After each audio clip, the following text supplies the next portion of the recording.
हलीबट मछलियों के गायब होने की वजह का पता लगाने के लिए जेरेमी एक कमर्शियल फिशिंग बोट पर सवार होकर समुद्र के किनारे से करीब 100 किलोमीटर तक आगे बढ़ा और फिर गहरे समुद्री इलाके में पहुंच गया। उसका मकसद था कि इस रहस्य से जुड़े कुछ सुराग मिल सके। यह मछली पकड़ने वाली नाव हलीबट के लिए लॉन्ग लाइन फिशिंग तकनीक का इस्तेमाल करती थी।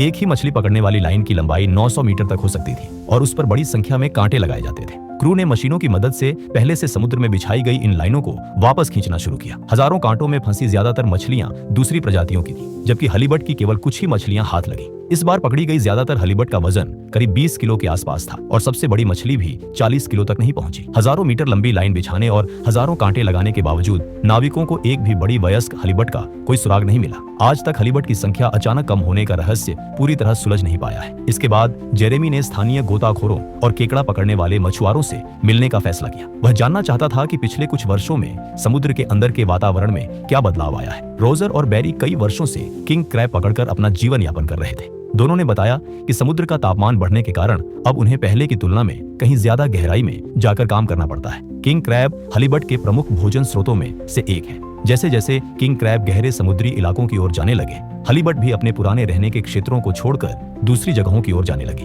दोनों को याद था कि साल 2006 में उन्होंने एक बेहद विशाल हलीबट देखी थी। उसका शरीर इतना चौड़ा था कि उसकी चौड़ाई लगभग 2 लोगों के पूरी तरह फैले हुए हाथों के बराबर थी। लेकिन पिछले कुछ वर्षों में जलवायु लगातार गर्म होती गई और समुद्र का तापमान भी बढ़ता गया।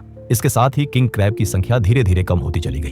अपना जीवन चलाने के लिए केकड़ा पकड़ने वाले मछुआरों के पास अब 2 ही रास्ते थे, या तो वे और गहरे समुद्र में जाकर काम करें या फिर अपना इलाका छोड़कर किसी दूसरी जगह जाकर नई शुरुआत करें। जब इंसानों को भी अपने जीवन के लिए रहने की जगह बदलनी पड़ रही है, तो समुद्री जीव भी अपने रहने के क्षेत्र को बदल सकते हैं। लेकिन अगर हलीबट इस समुद्री इलाके को पूरी तरह छोड़ देती है, तो यहाँ खाली हुई खाद्य श्रृंखला की जगह क्या दूसरी समुद्री प्रजातियां ले लेंगी?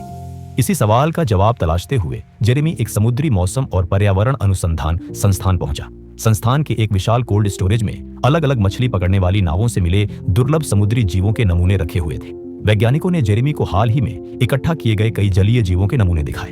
इनमें अपने शरीर से चिपचिपा म्यूकस निकालने वाली स्नेलरफिश और कई ऐसी दुर्लभ मछलियां भी शामिल थीं, जिन्हें हाल के दिनों में इसी समुद्री इलाके में पकड़ा गया था। एक ही इलाके में इतनी सारी बाहरी समुद्री प्रजातियों का अचानक दिखाई देना इस बात का संकेत था कि यहाँ के समुद्री पारिस्थितिकी तंत्र में असामान्य बदलाव हो रहा था। इस रहस्य की जड़ तक पहुंचने के लिए जेरेमी ने जीव विज्ञानी मेलिसा से मुलाकात की। बातचीत के दौरान उसे पता चला कि समुद्र के तापमान में मामूली बढ़ोतरी भी कई तरह की श्रृंखलाबद्ध पारिस्थितिक प्रतिक्रियाओं को जन्म दे सकती है। इससे पूरे समुद्री क्षेत्र का पारिस्थितिक संतुलन प्रभावित हो सकता है। हालांकि वैज्ञानिक अभी यह निश्चित रूप से नहीं बता पा रहे थे कि इस पर्यावरणीय बदलाव की शुरुआत आखिर किस वजह से हुई।